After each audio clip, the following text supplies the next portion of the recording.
Oh yeah, this week I picked up Wolverine #1. Spoiled myself this week. I actually picked up the actual physical comic book, which was a difficult choice because they had variant covers, of course, for a Wolverine #1 issue. There was one with claw marks in it, but I went with the one more traditional. I should have written down which of the cover artists I actually got. There was an Alex Ross one. I did not. I don't think that's the one I got. But anyway, the red one. Yeah, I think mine was green. Oh, okay. But I don't have it in front of me. I meant to grab that before I did. But Sure. anyway, so this though I will highly recommend this issue. This comes with a caveat. Marvel decided to charge $8 for this thing. But the good thing is you do get a full two full stories in this for your $8. That's a lot for Wolverine. I'm not a huge Wolverine fan, but I thought it could be an interesting jumping on point. I know they've sort of not known what to do with Wolverine for a little while and thought that the new mutant political situation in the Marvel universe could make it more interesting for, who was once the most overused character in Marvel comics. Yep. So I picked this up, and this was written by Benjamin Percy.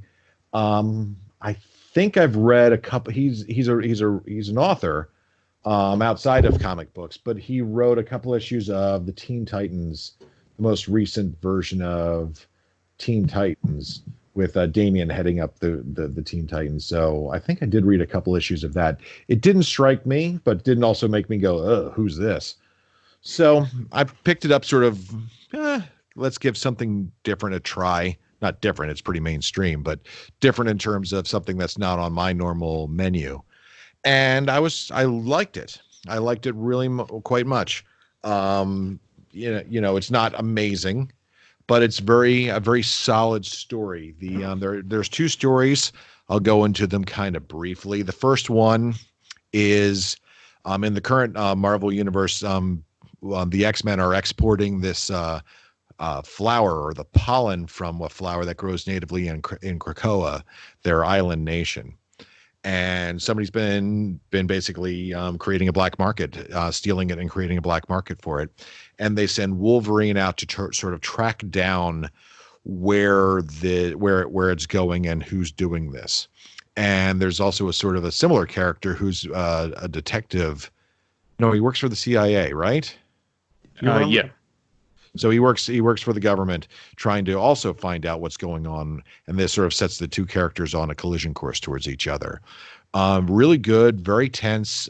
Some of the artwork in the beginning is a bit dodgy of this one. There's a certain shot where Wolverine, it's really gory in one scene, and then in the next scene shows Wolverine with an expression on his face like a wide-eyed, astonished. It's probably because his eyebrows hadn't grown in yet, but this weird sort of look on his face that just was very strange to me from a Wolverine, from an illustration of Logan.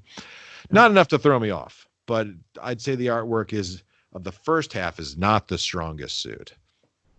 And then the second story has one of Wolverine's old nemesises, Omega Red, come to Krakoa looking for amnesty, and Wolverine having to deal with this.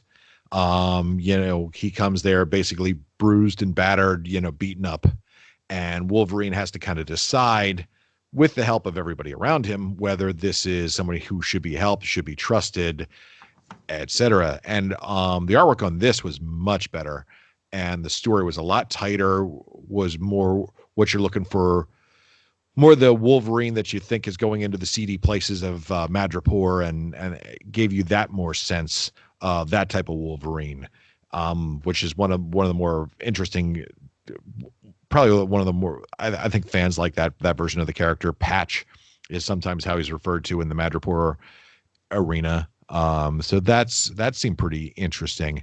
I liked where that was going. Went down the horror route, but in a slightly different direction. So once again, I don't want to spoil where it goes, but it's something that could lead to a very interesting place. Now, the thing I don't know is you have 2 stories here. Are they going to divide the next book up into half? Like, so you're only getting 12 pages towards story A and then 12 pages towards story B? Or I hope they're not going to be trying to shell out $8 a month for this thing. Goodness. That'd be a bit much. So I don't know how to even find out that information. I'm sure somebody has it somewhere, but so I'm a bit wary of that from if somehow this is going to be some sort of major financial commitment. But other than that, I would say a solid, B plus A minus depending on your mileage with Wolverine, and so definitely I would say check it out if you have $8 to spare.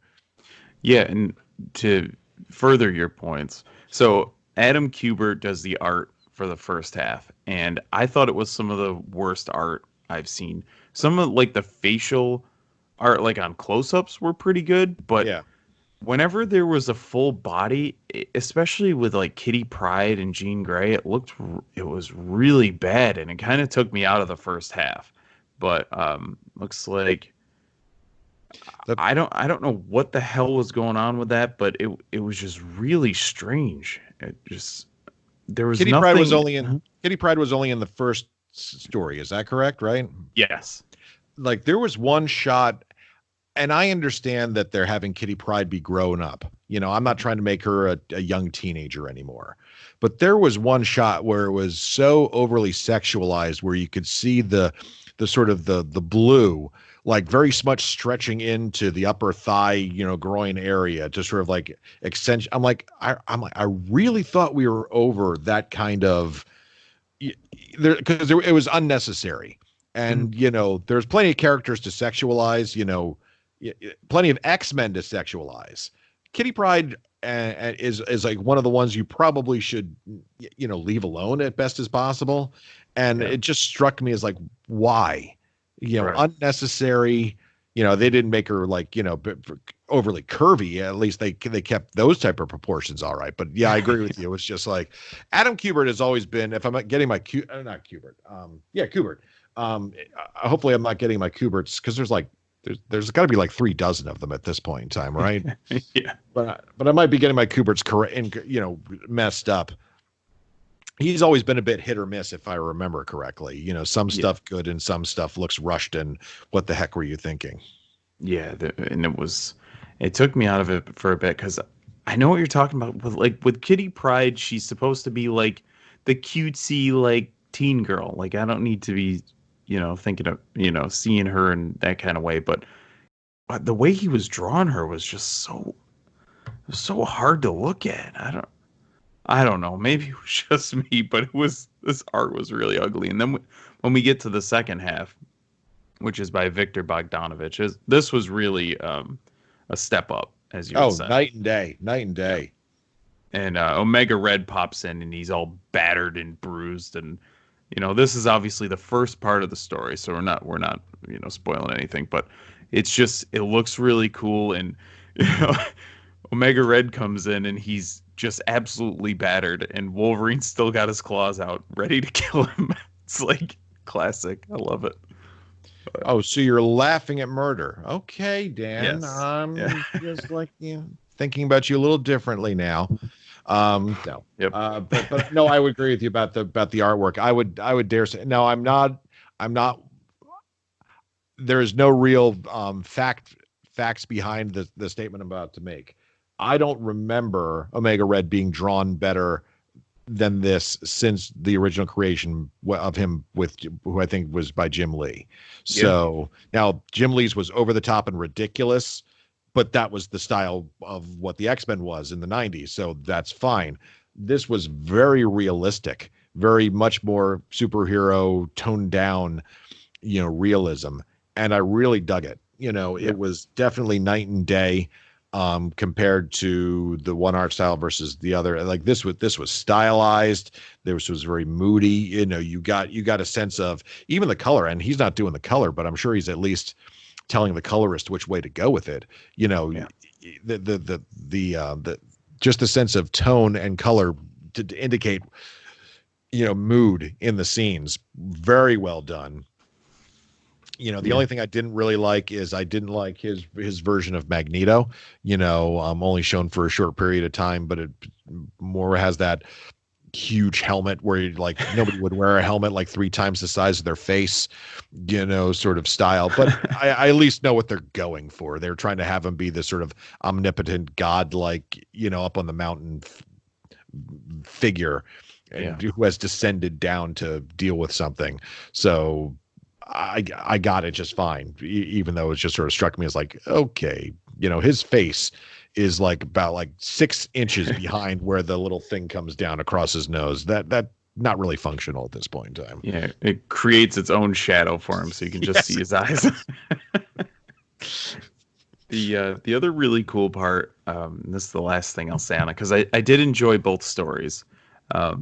It kind of went from it was like a mini X-Force story and a little detective bits, and then of course the Omega Red stuff. But where they're in the cave and Wolverine's chatting with him, and there's just that, like, it's all like blue shading and everything, and all you can see is the reds of Omega's eyes. It's so cool. I thought it was really well done. Yeah, it's stylized, done right, and also, but also it was a subtle blue. It wasn't someone, it didn't you would have to really study it to notice it, but also its effectiveness didn't have to be studied to do it. You get what I'm saying? Like, it wasn't like, you can tell they didn't go out of their way to make, we're going to make a point out of this. It's like, no, it's working real quiet, like, and I really appreciated that. Yes. So that was Victor Bogdanovich. I've not heard of before this, honestly, but there is an article on Newsarama about him. I didn't get a chance to read it today, but I was just like, after seeing that issue, it's like, yeah, he's someone to keep an eye on. Yeah, absolutely. All right, so check out Wolverine #1, and here's to hoping it's not $8 a month.